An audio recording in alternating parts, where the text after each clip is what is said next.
20장 22절에서 26절까지 말씀입니다. 출애굽기 20장 22절에서 26절 미라클 메이커스 기적을 만들어가는 공동체 14번째 시간입니다. 오늘은 예배의 본질이라는 제목 가지고 함께 말씀을 볼 텐데요. 출애굽기 20장 22절에서 26절까지의 말씀 구약성경 113쪽에 있습니다. 출애굽기 20장 22절에서 26절 한 절씩 교독할 때 제가 먼저 22절을 받들어 있습니다. 여호와께서 모세에게 이르시되 너는 이스라엘 자손에게 이같이 이르라. 내가 오늘 하늘로부터 너희에게 말하는 것을 너희 스스로 보았으니 너희는 나를 믿어서 누구나 너희를 위하여 신상을 만들지 말고 내게 토단을 쌓고 그 위에 내 양과 소로 내 번제와 화목제를 드리라. 내가 내 이름을 기념하게 하는 모든 곳에서 내게 임하여 복을 주리라. 내가 너희에게 물로 제단을 쌓거든 하나님 물로 쌓지 말라. 내가 정으로 그것을 조명한 구성하게 함이니라. 함께 보겠습니다. 너는 층계로 내 제단에 오르지 말라. 내 하체가 그 위에서 드러날까 함이니라. 아멘. 이 시간 정성스럽게 준비한 우리 한마음 찬양대의 찬양으로 주님께 영광 올려드립니다.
할렐루야. 주님께 영광의 박수 드리겠습니다.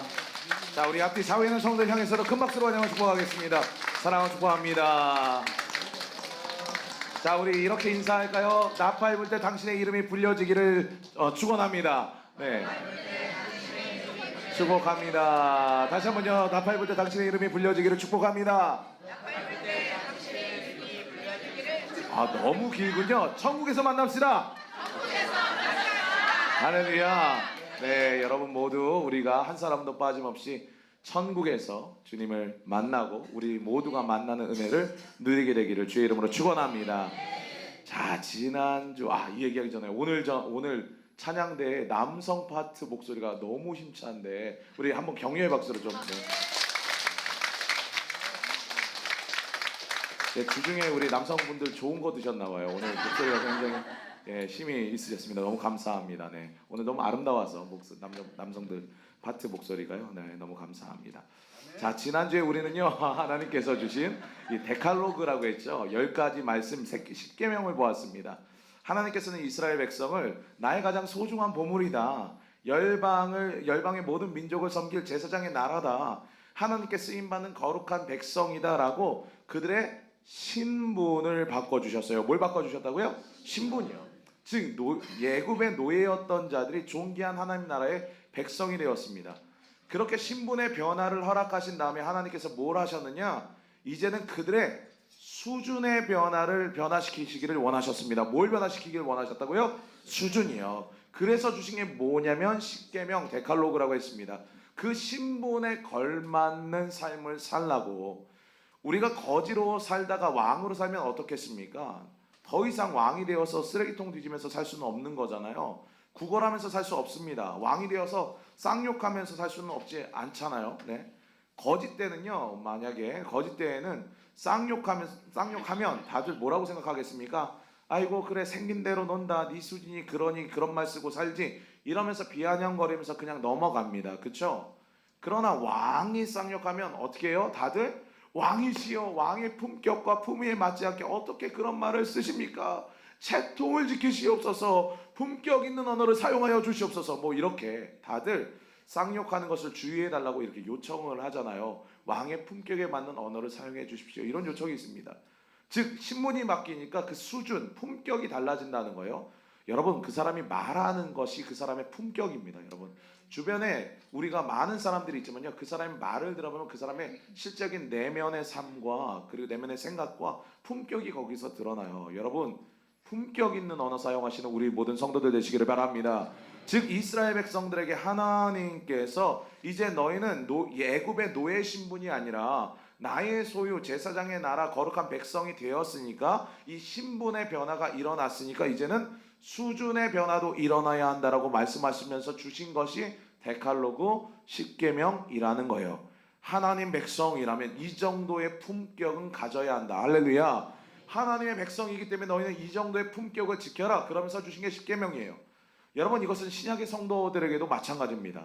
이제 죄의 종이었던 우리가 예수를 믿어서 하나님의 자녀가 되었습니다. 믿으십니까? 신분의 변화가 일어난 거예요. 죄의 종에서 뭘로? 하나님의 자녀로, 왕의 자녀로. 그렇게 이제 신분이 바뀌었으니까 모두 함께 바뀌어야 돼요. 수준도 바뀌어야 돼요. 할렐루야. 수준이 바뀌어야 됩니다. 옛사람의 성품으로 그 모나고 자기 멋대로 그 지랄 맞은 성격으로 살 수가 이제는 없는 거예요. 살고 싶어도. 왜냐하면 신분이 바뀌었기 때문에. 그래서 성경은 우리가 구원받은 이유가 천국 가기 위해서가 아니라, 많은 경우 계속 강조하지만 우리가 구원받은 이유가 천국 가기 위해서가 아니라, 천국은 당연히 가는 것이고 그리스도의 장성한 분량에 충만한 데까지 이르는 것이 우리가 구원받은 이유인 줄 여러분 반드시 기억하시기 바랍니다. 온전한 사람을 이루어서 선한 일을 행하는 것이 하나님께서 우리를 구원하신 이유라고 말씀하고 있어요. 즉 예수님의 성품을 닮는 삶, 그것이 하나님께서 우리를 구원하신 목적입니다. 아멘이십니까? 그래서 그 신분에 걸맞는 삶을 살라고 말씀을 주신 거예요. 우리 지금 영적 성장반 1과에서 암송하는 구절인데, 디모데후서 3장 16절에서 17절인데 우리 영적 성장반 하시는 분이 누가 있을까? 좋습니다.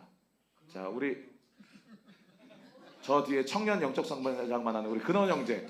자, 디모데후서 3장 16절에서 17절 암송 시작. 모든 성경은 하나님의 감동으로 된 것으로 교훈과 책망과 바르게 함과 위로 교육하기에 유익하니 이는 하나님의 온전한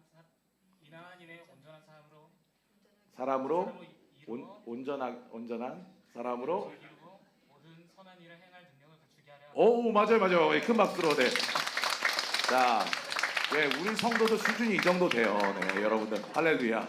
예, 사람이 많아서 저렇게 버벅거리는 거지 긴장해서 그런 거예요.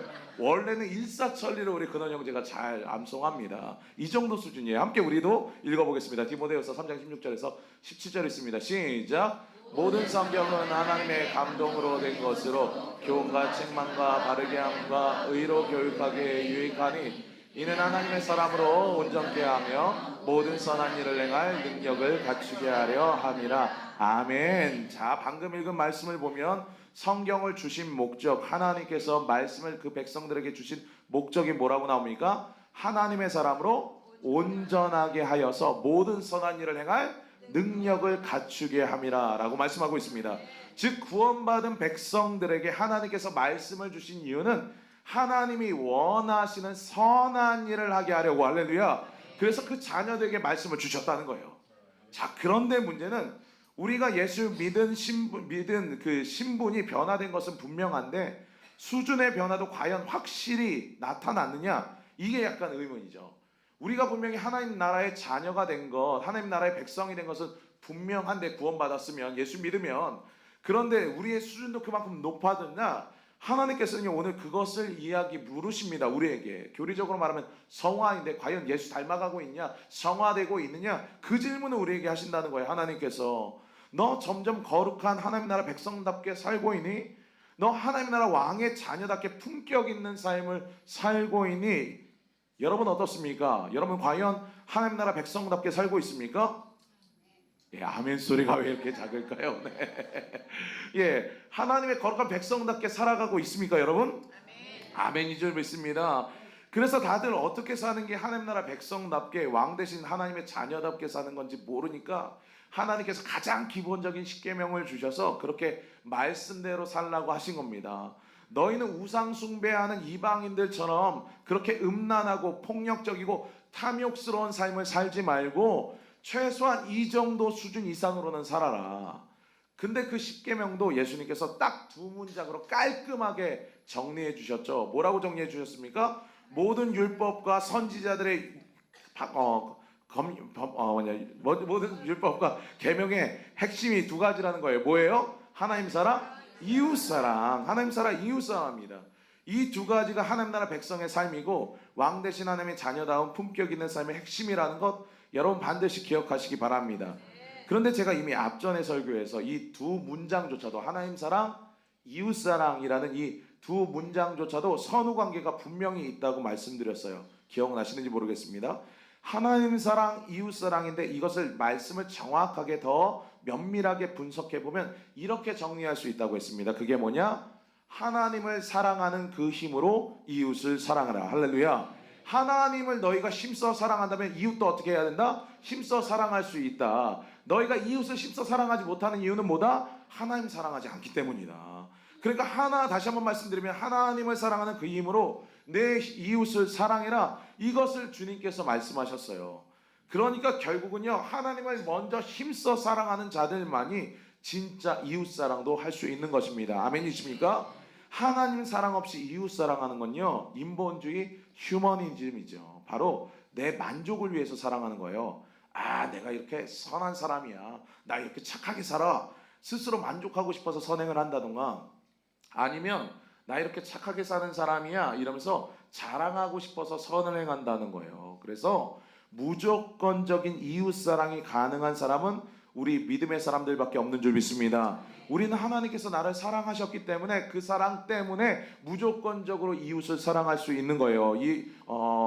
동의하십니까? 예, 인정받지 않아도 괜찮아요. 사람들이 몰라줘도 괜찮습니다. 그냥 하나님 때문에 이웃을 무조건적으로 사랑할 수 있는 사람들이 저와 여러분들입니다.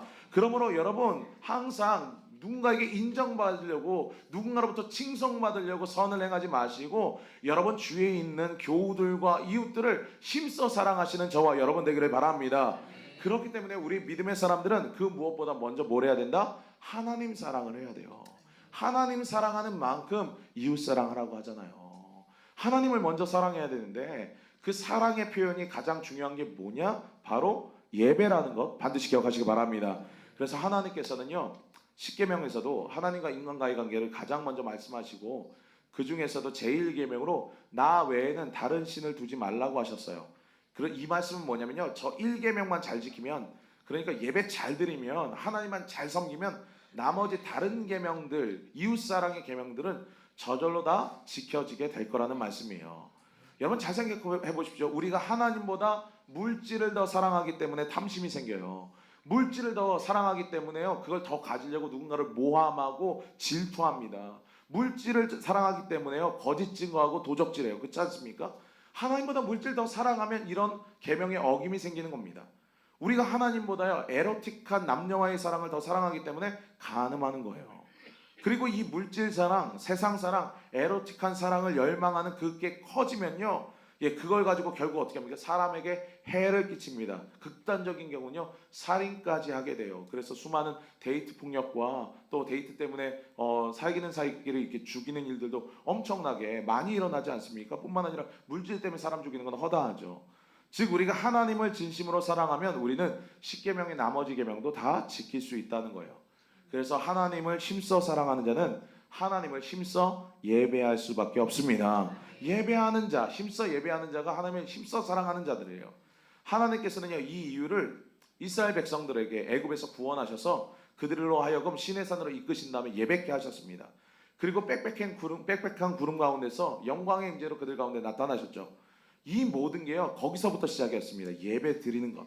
예배 드리자마자 하나님께서 그들에게 임재로 나타나셨고 그들에게 뭐라고 말씀하셨어요? 언약을 맺으신데 그들에게 나의 소유 제사장의 나라 거룩한 백성이라는 신분의 변화를 언약 맺으시면서 그들에게 약속하시고 그들에게 신분에 맞는 말씀 또한 주셨어요. 즉 예배가 모든 우리 신앙의 기본이자 시작이라는 거예요.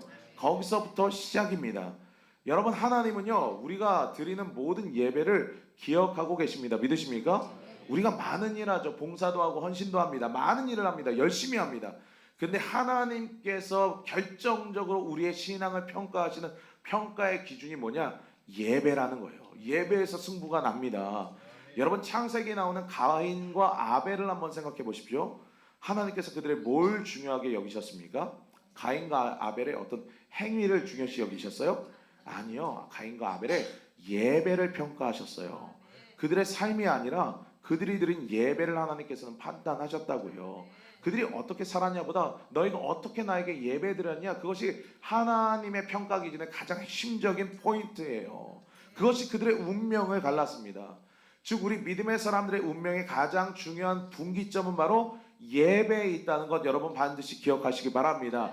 하나님이 받으시는 예배냐 아니면 하나님께서 받으시지 않는 예배냐, 거기서 가인과 아벨의 인생이 갈라져 버렸고 우리 오늘의 인생도 갈라지게 된다는 거예요. 여러분 노아도 마찬가지입니다. 노아도 홍수 이후에 배에서 내려서 제일 먼저 한 게 뭐였어요? 제단을 쌓고 예배드렸어요. 구원받고 나서 제일 먼저 한 것, 그리고 옮기는 곳마다 가는 곳마다 하는 것이 예배드렸습니다.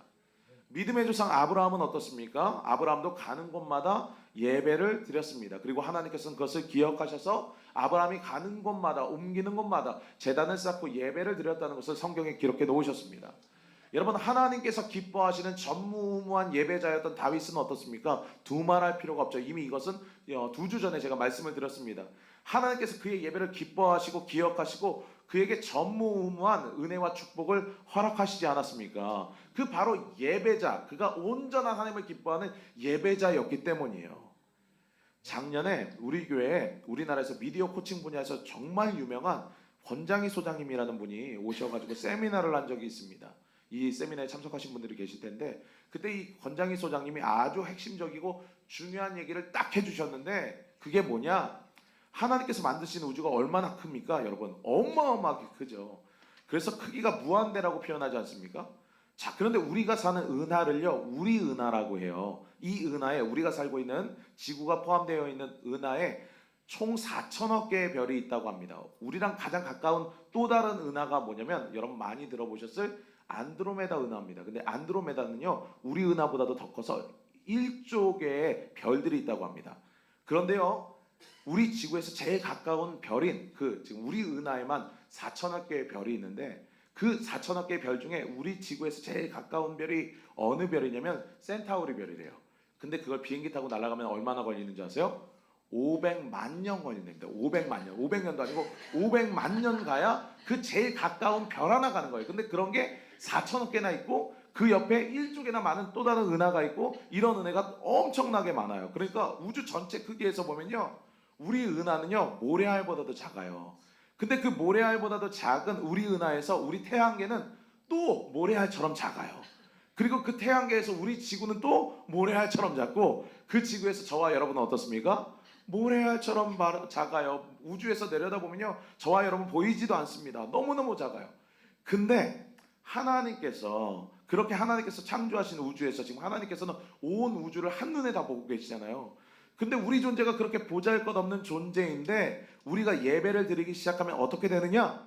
우리가 예배를 드리는 그 순간 온 우주를 한눈으로 보고 계신 하나님의 눈에 갑자기 우리가 확 커지는 역사가 일어난다는 겁니다. 할렐루야. 갑자기 우리가요 핸드폰 하다가 안 보이면 막 이렇게 해가지고 크게 보잖아요. 마찬가지로 우리가 예배 드리는 순간 하나님의 눈에 우리가 이렇게 확 확대돼서 우주만하게 커져 보이는 거예요.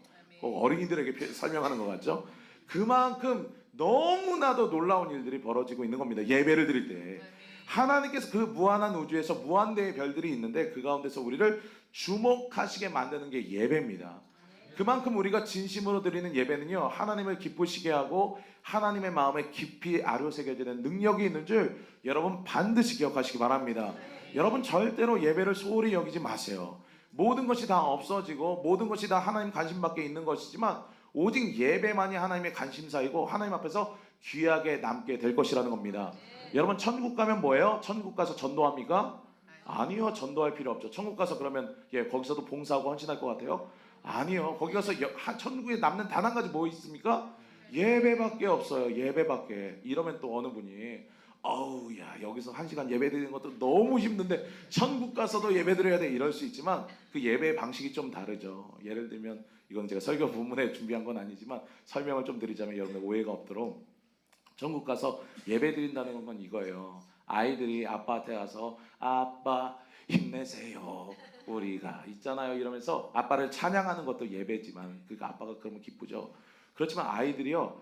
아빠의 뜻 안에서 잘 막 웃으면서 생활하는 것 자체도 아빠의 마음을 기쁘게 합니다. 그렇지 않습니까? 여기 다 부모님들 계셔서 아시겠지만 애들이 나한테 막 사랑해요. 막 아빠 정말 좋아해요. 하면 뽀뽀하면서 이렇게 막 흔히들 아빠를 칭찬하고 경배하는 것도 기쁨이 되지만 그렇게 하지 않아도 아빠가 어떤 생각을 가지고 있는지 알고 아빠의 뜻대로 그냥 지네들끼리 싸우지 않고 건강하게 막 하하호호 웃으면서 가정에서 잘 지내도 그것만으로도 아버지는 어머니는 기쁘잖아요. 잘 먹고 잘 싸고 건강하고 이런 거 그거 자체가 예배가 되지 않습니까? 마찬가지로요. 하나님 나라에 가서도 우리가 맨날 모여가지고 거룩하다 이거 찬양만 부르고 있는 게 아니라 우리가 거기서 이 땅처럼 생활을 해요.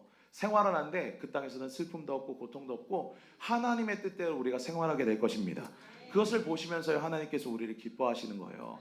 그래서 우리가 이 땅에서도 하나님 나라 살아야 된다, 천국을 살아야 된다 얘기하지 않습니까? 이 땅에서 사는 천국이 어떤 거예요? 하나님 뜻대로 이 땅에서 살면 여기서 천국을 사는 거예요. 할렐루야. 그러니까 여러분께서 이 땅에서 하나님 말씀대로 사셔야 합니다. 그래야 천국 갔을 때 문화 충격이 없어요. 여기서 내 멋대로 살다가 딱 갔는데 하나님 뜻대로 그때 가서 살려고 하면 엄청난 문화 충격 때문에 너무나도 힘들 것입니다. 결국은요. 예배가요. 우리의 운명을 좌우하고 할렐루야. 우리의 인생을 좌우하고 우리의 죽은 이후의 영원한 삶도 좌우한다는 것 여러분 반드시 기억하시기 바랍니다. 그만큼 예배가 중요해요. 아무것도 아닌 것처럼 보이지만. 그래서 오늘 23절, 24절 말씀 한번 보세요. 23절, 24절 말씀 보겠습니다. 시작.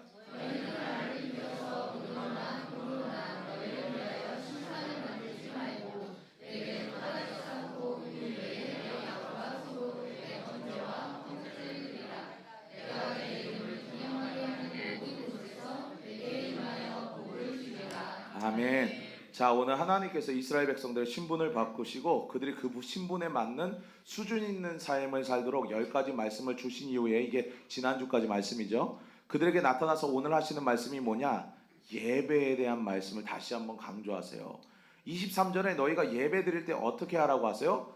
은과 금으로 신상을 만들지 말라. 즉 그 어떤 형상도 만들지 말라는 겁니다. 형상을 만드는 것은 누가 하는 짓이에요? 이방 우상신을 섬기는 자들이 하는 짓이다. 이렇게 얘기하고 있어요. 여러분, 그래서요 우리 같은 개혁교회들은요 가능하면 어떤 형상도 만들지 않기 위해서 십자가조차도 강단에 걸지 않지 않습니까? 그냥 우리 아무것도 없어요. 왜냐하면 혹시나 그것이 우상이 될 수 있을까, 어떤 섬기는 형상이 될 수 있을까 해서 그것조차도 달지 않습니다. 그리고 24절에 흙으로 단을 쌓고 그 위에 양과 소로 범죄와 화목제를 드리라고 명령을 합니다. 이것은 레위기에 굉장히 자세히 나와 있죠. 흠없는 정결한 동물의 피가 죄사함을 받을 수 있습니다. 피 흘림이 없으면 뭐가 없다? 죄사함이 없다. 그래서 정결한 짐승을 가지고 나와서 예배를 드려야 했어요. 정결한 양과 소의 피를 가지고 나와야 했습니다. 구약은요. 그래서 이것이 신약에는 어떻게 바뀌었습니까? 우리가 예배에 나올 때 그냥 덜렁덜렁 나오면 되는 게 아니에요. 어린 양 대신 예수 그리스도의 보혈을 의지하여 예배에 나와야 합니다. 그냥 나와서 예배드린다고 그것이 예배가 되는 것이 아니라 예수 그리스도가 우리를 위해서 십자가에서 흘리신 그 대속의 피를 믿는 그 믿음을 가지고 나와야 진정한 예배를 드릴 수 있는 거예요. 여러분, 반드시 예수 그리스도를 믿는 그 믿음을 가지고 이 예배에 나오시기를 바랍니다. 그리고 아주 특징적인 것이 있는데 그것이 바로 24절 후반부에 내가 내 이름을 기념하게 하는 모든 곳에서 내게 임하여 복을 주리라입니다. 이게 무슨 말씀이에요? 세상의 우상을 믿는 모든 종교들은 어떤 형상을 만들어 놓고 그것을 숭배해요. 하다못해 제단을 숭배하기도 합니다. 그래서 그 제단에 제사장 외에는 못 올라가게 하고 그 근처에도 못 가게 하지 않습니까? 이것이 고대 근동의 모든 우상 종교들의 특징이었습니다. 우상을 만들어 놓고 숭배하게 할 뿐만 아니라 제단조차도 신성시해서 섬기게 만들었어요. 근데 우리 하나님께서는요 그 당시 고대 근동의 다른 종교들과는 완전히 다른 패러다임을 우리에게 알려주십니다. 예배의 방법에 완전히 다른 방법을 알려주세요. 그것이 뭡니까? 우상뿐만 아니라 제단도 신성하게 여기지 말아라. 그 제단에 하나님이 임하시는 게 아니라 거기에서 하나님의 이름을 부르면 그 어느 곳이든지 내가 너희에게 임하여 복을 주리라. 할렐루야. 이렇게 말씀하시는 거예요. 결국 하나님을 간절히 찾는 예배자가 중요한 것이지 예배의 장소가 중요한 게 아니라는 겁니다. 그래서 25절에 아주 특이한 말씀을 주시는데 함께 25절 말씀 읽겠습니다. 25절 있습니다. 시작.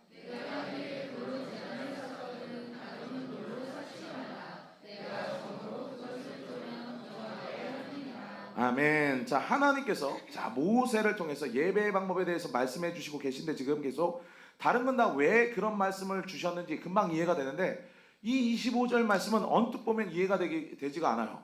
왜냐하면 돌로 제단을 쌓는데 다듬은 돌로 쌓지 말래요. 여러분 생각해 보십시오. 하나님께 드리는 제단을 쌓으려면 정으로 잘 깎아가지고 반듯하게 돌을 만들어서 아름답게 제단을 쌓아야 될 거 아니에요. 그런데 오히려 하나님께서 야 그렇게 쌓지 마. 다듬지 않은 내추럴 스톤 그냥 모난 돌 가지고 그냥 쌓으라고 말씀하시는 겁니다. 이게 이해가 되지 않죠. 우리는 뭔가 이렇게 제대로 해가지고 이렇게 뭔가 제단을 만들어야 될 것 같은데 하나님께서는 그냥 자연 그대로 돌 가지고 만들래요. 여러분 왜 이렇게 했습니까? 왜 이런 말씀을 주셨겠어요? 우리는요 여기서요 예배의 본질을 알 수 있어요. 그 본질이 뭐냐? 첫 번째는요 먼저 다듬지 않은 돌로 제단을 쌓으라는 말씀은 오직 하나님께만 집중하고 하나님께만 몰입하고 하나님만 바라볼 수 있게 하라는 겁니다. 할렐루야. 모든 우리의 관심과 시선을 하나님께 두라는 거예요. 여러분 도구를 가지고 다듬은 돌의 특징이 뭘까요? 인공적이라는 거죠. 아름답게 꾸민다는 겁니다. 근데 다듬지 않은 돌 내추럴 스톤은 어때요? 투박하죠. 자연 그대로예요. 그냥 하나님께서 만드신 그대로입니다. 즉 인공적으로 화려하게 만들어서 하나님께 가야 할 시선을 빼앗지 말라는 거예요. 아멘이십니까? 여기에 우리 예배의 첫 번째 본질이 담겨져 있어요. 오직 하나님께만 집중해라. 그래서 여러분 이게 예능반 다큐반인데 다큐로만 받으셔도 안 되고 예능으로만 받으셔도 안 됩니다. 교회 강단 위에 올라와서 섬기시는 분들은 너무 화려하거나 눈에 띄는 옷을 자제하셔야 합니다. 약간 예능을 섞어서 말씀드리면 너무 예쁘거나 너무 잘생겨도 안 돼요. 여러분 우리 교회 앞에서 찬양하시는 분들 보세요. 박철홍 집사님, 구대영 집사님, 이유진 집사님 뭐 이런 분들 계시지 않습니까? 너무 잘생기지도 않고 너무 예쁘지도 않아요. 저 못생겼다고 얘기하지 않았습니다. 그냥 잘생기지도 않고 예쁘지도 않아요. 그래서 하나님께 맞춰질 시선을 빼앗을 일이 없습니다. 너무 평범하고 너무 좋아요. 원래 찬양팀은요 눈에 잘 띄지 않는 배경색 같은 분들이 섬기는 게 가장 좋습니다. 원래 눈에 띄는 자리잖아요. 이 앞에 선다는 것 자체가. 그렇기 때문에 오히려 자신을 감추는 게 필요해요. 제가 예전에 부교육자 시절에 그때가 2017년도였는데 그때 안식년을 제가 받아가지고 몇 군데 우리나라의 유명한 교회에 주일 예배를 탐방한 적이 있습니다. 큰 교회를 웬만한 큰 교회는 다 그때 돌아봤어요. 주일 예배 드려봤습니다. 큰 교회들마다 이제 예배의 특징이 있었는데 어느 주일날은 이 다니엘 기도회로 유명한 서울의 그 큰 교회 있지 않습니까? 그 대형 교회 가서 예배를 딱 드렸습니다. 근데 그게 들어가는데 30분 전부터 이미 본당이 만석이에요. 딱 한 자리 기둥 뒤에 자리 딱 한 자리 남아서 그 자리에 딱 들어갔습니다. 30분 전에. 근데 그 기둥 뒤에 앉아서 이렇게 기둥 옆으로 해가지고 딱 이렇게 예배를 드리려고 하는데 이제 예배가 딱 시작하고 찬양팀이 딱 쏘는데 글쎄, 이야 어디서 많이 본 자매들이 쫙 나와서 찬양을 하는 거예요. 그래서 자세히 보니까 이 자매들이 누굴까요? 예, 우리가 TV에서 보던 연예인들인 거예요. 연예인들이 딱 나와서 예배 찬양을 섬깁니다. 와, 순간 마음이 확 열리더라고요. 이야, 정말 저런 자매들이 찬양을 하다니 너무 은혜롭다 이런 겁니다. 엄청 바쁘고 그 연예인들이 몸값도 비싼 연예인들인데 그냥 자원해서 예배를 섬기겠다고 거기 서는 게 얼마나 귀합니까? 근데 문제는요, 처음에는 너무나도 그게 은혜로웠어요. 마음이 확 열리고 나 같아도 이런 교회 다니겠다 막 이런 생각 들면서. 근데 조금 지나니까 찬양에 집중이 안 되고요. 그냥 그 연예인에게 시선이 자꾸 빼앗기는 거예요. 생각해 보십시오. 엄청 아름다운 그 연예인들 막 탤런트 가수인 자매들이 나와서 찬양을 하는데 처음에는 막 하나님께 막 찬양을 하다가 나중에 되니까요. 와, 이 자매들이 그냥 손을 올리고 찬양을 하는데 그 모습 왜 이렇게 은혜로운 거야. 여러분 안 보셨죠? 예, 정말 연예인들이 찬양하면요. 천사가 따로 없는 거예요. 그러니까 어떻게 합니까? 맨 처음에는 하나님 찬양하려고 찬양을 시작했는데 온통 그냥 하나님 때문에 황홀한 게 아니라 그 자매들 때문에 황홀했어요. 그냥 그런 얼마나 연예인들이니까요. 이 표정하고 몸짓도 얼마나 은혜로운지 그냥 뭐든지 완벽한 거예요. 그래서 홀딱 반해버렸습니다. 즉 앞에 서는 사람이 너무 잘나면 안 된다는 거예요. 동의하십니까? 자기 자신은 의도하지 않았어도요. 자꾸 하나님께 온전히 가야 할 시선을 앞에 있는 사람이 빼앗게 된다는 겁니다. 그래서요 저는요 제가 목사이지만 제가 잘생기지 않은 게 너무 감사해요. 얼마나 감사한지 모릅니다. 예, 요즘은 얼마나 잘생긴 목사님들이 많은지 몰라요. 여러분 유튜브나 기독교 텔레비전 한번 보십시오. 막 저 안산에 누구, 분당에 누구, 일산에 누구 이런 분들 정말 그냥 키도 훤칠하시고 늘씬하시고 너무 잘생기셨죠. 말씀도 너무 잘하시고. 그런데 잘생기고 외모 훤칠한 목사님들이 넘쳐나는데 저는요 흠모할 게 아무것도 없잖아요. 그래서 우리 성도들이 말씀에만 집중하지 않습니까? 할렐루야. 우리 성도들이 말씀에 너무 집중을 잘해. 저는 이게 은혜이고 감사한 점 있습니다. 네, 아멘이시라고 네, 크게. 왜 저 아멘이 힘이 안 되고 갑자기 조금 마음이 어려울까요? 네. 가끔 저한테 넥타이 선물하시는 분들이 있는데 그때 이제 넥타이 선물하실 때 이제 반짝반짝 큐빅 박힌 거 선물하시는 분들이 많아요. 너무 감사하죠. 근데 어떤 선배 목사님이 그런 말씀하신 게 있는데 제 마음에 좀 남습니다. 김 목사 큐빅 박힌 넥타이 하지 말아라. 별거 아닌 것 같아도 그거 하나도 성도들 말씀 듣는데 방해될 수 있다. 앞에서 반짝반짝거리면 그게 방해될 수 있다. 그래서 나는 평생 목회하면서 튀는 넥타이 한 적이 없다. 너도 반짝반짝 빛나는 거 하지 말고 단정하게 그냥 깔끔한 거 색깔도 단정한 걸로 넥타이 해라. 이런 말씀을 저에게 하신 목사님이 계신데 생각해 보니까 그것이 누군가 하나님께 향하는 시선을 방해한다면 당연히 그것도 피해야 할 거라고 좀 생각이 들었습니다. 원래 성가대라고 부르는 찬양대도요 가운 왜 입힌 줄 아세요 여러분? 원래 가운은요 하나님의 권위를 상징하는 거기 때문에 신학적으로 엄밀히 따지면 말씀을 전하는 자하고 성찬을 섬기는 자들만 가운 입는 것이지 하나님께 찬양을 드리는 찬양대나 예배 헌물을 봉헌하는 헌금위원이 가운을 입는 것은요 원칙적으로 신학적으로 보면 틀린 겁니다. 맞지 않아요. 근데도 대부분의 교회가 찬양대에게 가운을 입히는 이유가 뭐겠어요? 네, 인간이 주목받지 하지 못하게 하려고 오직 하나님만 바라보게 하려고 틀린 거지만 목회적 필요에 의해서 가운을 입히는 게 전통이 되었습니다. 우리 교회도 찬양하시는 분들 얼마나 아름답고 멋집니까? 그런데 거기에 시선 뺏기지 말고 또 특별히 찬양하시는 분들의 목소리도 좋고 또 화려하신 분들은 은근히 많아요. 이제 우리 교회가 그렇다는 게 아니라 제 친구들 중에 성악하는 친구들이나 후배들 굉장히 많지 않습니까? 근데 그 친구들 다 하나같이 막 보석에 온통 다닐 때 보면 샤랄라 원피스에 이런 것 입는 거 굉장히 좋아해요. 그러다 보니까 오히려 목회적 필요에 의해서 앞에 화려하게 서지 말고 정말로 말 그대로 무난하게 정말 하나님만 영광 받으시도록 이렇게 가운을 입히는 것이 목회적 필요에 의해서 교회의 전통이 된 거예요. 이렇게 우리가 참으로 예배 가운데 사람에게 집중하지 못하도록 노력을 하는데 근데도 우리는요 자꾸 사람에게 관심을 가져요. 막 연예인들을 전면에 내세우고 잘생긴 사람, 멋진 사람들에게 아주 세련된 옷을 입혀가지고 그들로 하여금 예배를 섬기게 합니다. 그러나 그것은요 하나님께서 결코 원하시는 예배의 모습이 아닌 줄 믿습니다. 예배는 있는 모습 그대로 내추럴 스톤, 다듬지 않은 돌로 제단을 쌓아야 하는 거예요. 원래 하나님께서 만드신 그 모습 그대로 하나님께 나아가 온전히 예배 드리는 것이 예배의 본질입니다. 이건요 사람만 그런 게 아니라 건물도 그래요. 여러분 유럽 여행 한번 가보십시오. 얼마나 많은 유럽의 교회들이 화려하고 웅장합니까? 아니 유럽은요 하도 화려하고 웅장한 교회들이 많아서요 웅장하고 화려한 것 같거든요 명함도 못 내밉니다. 스페인의 이 가우디의 성당이라고 불리는 사그라다 파밀리아 성당이라는 성당이 있어요. 세계 최고의 건축가 가우디가 40년간 혼신의 힘을 다해서 만들었다고 합니다. 너무 아름답죠. 근데 저 성당은요 가우디가 지금으로부터 약 140여 년 전에 짓기 시작했는데 가우디 사후에도요 계속 짓기 시작한 거예요. 가우디가 40년 동안 공들여 지었지만 다 완성하지 못해서 그 이후에 100년을 계속 짓고 있습니다. 계속 지금까지도 짓고 있어요. 그래서 내후년인 2026년에나 되어야 144년 만에 완공이 된다고 합니다. 어마어마하죠. 우리도 저기 가서 예배드렸으면 좋겠지 않습니까? 근데 저기 가면 막 하나님의 위대하심 막 찬양이 될까요? 와 하나님의 높고 위대하심을 내가 찬양합니다 이렇게 될까요? 아니요. 가보신 분들 다 그렇더라고요. 예수님도 없고 하나님의 영광도 없고 온통 건축가 가우디의 영광만 있습니다. 우와 가우디가 우와 가우디가 우와 가우디가 가우디만 찬양해요. 로마에 성 시스티나 대성당이 있습니다. 거기에 전 세계에서 가장 유명한 그 미켈란젤로의 천장화, 천지창조라는 천장화가 있죠. 근데 거기 가서 그것 보면서 하나님의 이 천지창조의 위대하심을 느낍니까? 아니요. 대부분요. 우와 미켈란젤로, 우와 미켈란젤로 이런 감탄밖에 안 나와요. 이 천지창조에 관한 다큐를 보면요. 얼마나 미켈란젤로가 이 천장화를 그리기 위해서 목에 디스크로 죽을 고생을 하면서 이 예술 작품을 만들었는지만 나오지 뭐 예수님의 복음이라든가 하나님의 위대하심에 대한 이야기는 그 어디에도 나오지 않습니다. 온통 미켈란젤로 이 설명뿐이에요. 즉 하나님의 위엄과 영광을 나타내겠다고 만든 교회 건물이 온통 사람의 영광을 나타내는 도구가 되었다는 것입니다. 이것이 어떻게 하나님께 영광이 되겠습니까? 그래서 하나님께서 모세를 통해 이스라엘 백성들에게 다듬지 않은 돌로 제단을 쌓으러 가세요.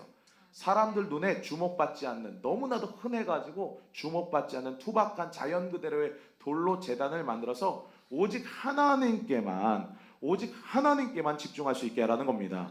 사랑하는 여러분, 우리 예배 가운데도 혹 하나님께 집중하는데 방해가 되는 요소가 있다면 하나님께 마땅히 올려드려야 될 영광을 가로채는 그 어떤 것들이 있다면 반드시 그 요소가 제거되어져야 할 줄 믿습니다.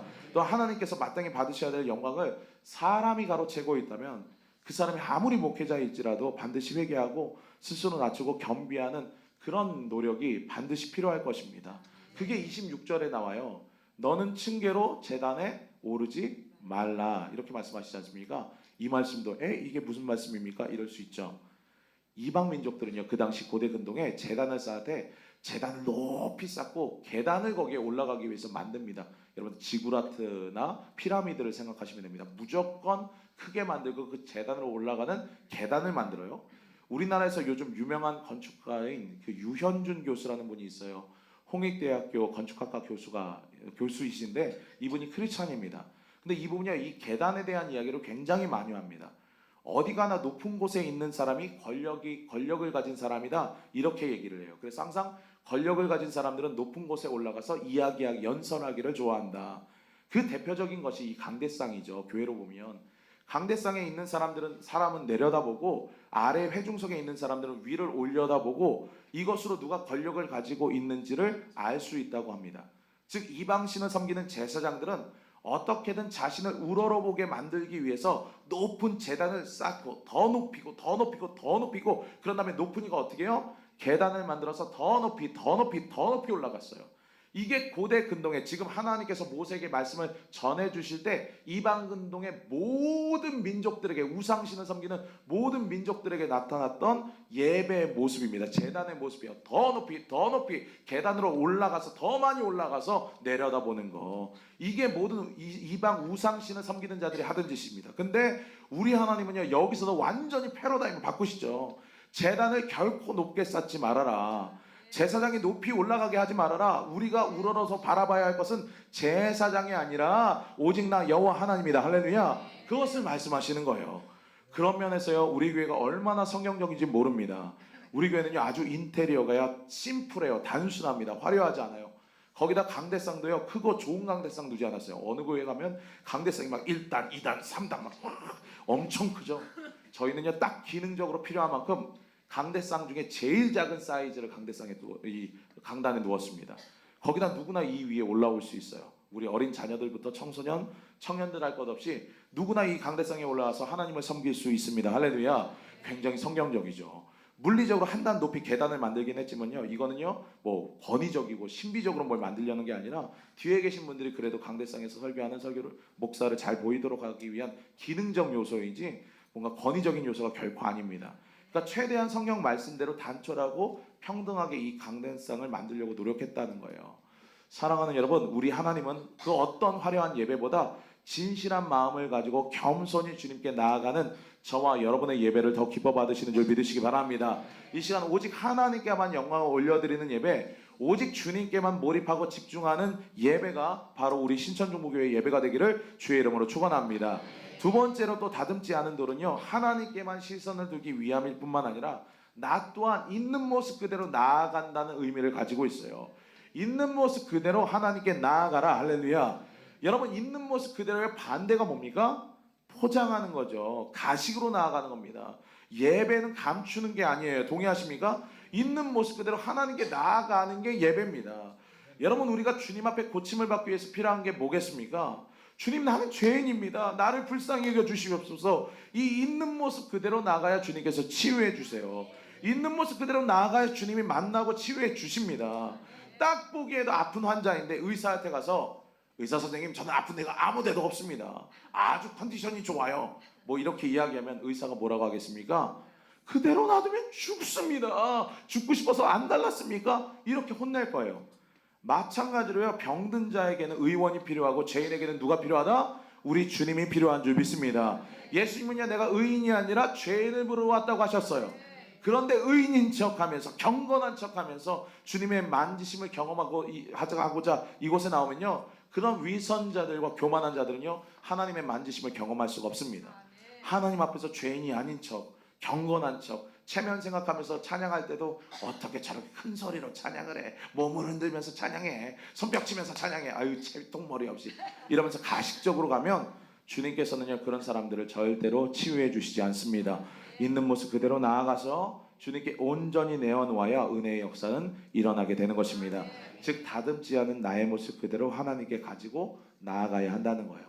내가 다듬어서 나아가면요, 다 회칠한 무덤일 뿐입니다. 주님께서 다듬해 주셔야 합니다. 여러분, 회칠했다는 게 뭐예요? 겉으로 아름답게 포장했다는 거예요. 여러분, 무덤가 한번 가보십시오. 다 겉에는요, 잔디 깔아놓고 꽃 심어놓고요, 멋진 비석을 세워놨습니다. 그러나 아무리 그렇게 예쁘게 꾸며놨어도 그 안에는 뭐가 있습니까? 썩은 시체가 있어요. 그러니까 겉과 속이 다르잖아요. 그래서 예수님께서는요, 그 겉과 속이 다른 바리새인들 향해서 책망하시지 않습니까? 뭐라고 책망하세요? 이 독사의 자식들아. 가짜로 나오니까, 위장하면서 나오니까, 위선 떨면서 나오니까, 경건한 척하면서 아니면서도 있는 척하면서 나오니까 예수께서 그들을 책망하시고 만나주시지 않아요. 그러나 그에 비해서 세리와 창기들과 죄인들은 어떻게 하나님께서, 예수님께서 그들을 만나주셨습니까? 그들을 다 용서해 주시고 치유해 주시고 그들이 있는 모습 그대로 나오니까 주님께서 다 그들을 만나주시고 만져주셨습니다. 있는 모습 그대로 주님을 간절히 붙잡으니까 놀라운 기적의 역사가 그들 삶 가운데 나타났어요. 즉, 자신의 연약함과 부족함, 죄와 상처를 다 주님께 가지고 나와서 주님께 부르짖으면 주님께서 반드시 들으시고 응답하여 주시죠. 믿습니다. 주님, 나 병들었어요. 주님, 저 고쳐주세요. 주님, 저는 죄인입니다. 나를 떠나소서. 나를 새롭게 하여 주시옵소서. 이렇게 있는 모습 그대로 고백하면서 나아가자 주님께서는요, 그렇게 고백한 자들을 고치시고 구원하여 주셨습니다. 예배는 그런 거예요. 있는 모습 그대로 나가서 주님을 붙드는 거. 사랑하는 여러분, 우리의 죄, 우리 안에 있는 상처, 아픔 이런 거 다 솔직히 내어놓고 나아가는 것이 예배라는 것 반드시 기억하시기 바랍니다. 주님께 내어놓고 솔직히 나아가면 반드시 우리 주님께서는 저와 여러분을 고치시고 은혜를 베푸실 거예요. 평안한 척, 행복한 척, 혼자 나이스한 척하면 은혜를 경험하지 못합니다. 성경 보세요. 이사야도 그렇고 베드로도 그렇고 믿음의 사람들이 언제 그렇게 하나님의 영광을 보게 되었습니까? 그들이 잘 나갈 때 하나님의 영광 만나요? 아니에요. 화로다 나는 망하게 되었도다. 주여 나는 죄인입니다. 나를 떠나소서 이렇게 고백하는 그때 자기의 죄를, 자기의 연약함을, 자기의 허물을 다 하나님 앞에 내어놓았을 때 주님께서는 그들을 만나주시고 그들을 불쌍히 여겨주실 뿐만 아니라 그 부족함을 영광으로 바꿔주셨습니다. 이렇게 주님을 진짜 솔직히 만나는 게 예배예요. 바리새인과 같이 죄를 숨기고 상처를 숨기고 부족함을 숨기고 있는 척, 경건한 척, 행복한 척, 평안한 척, 아무 문제가 없는 척하면 하나님을 만날 수가 없습니다. 시편 51편 17절 말씀 읽겠습니다. 시편 51편 17절 있습니다. 시작.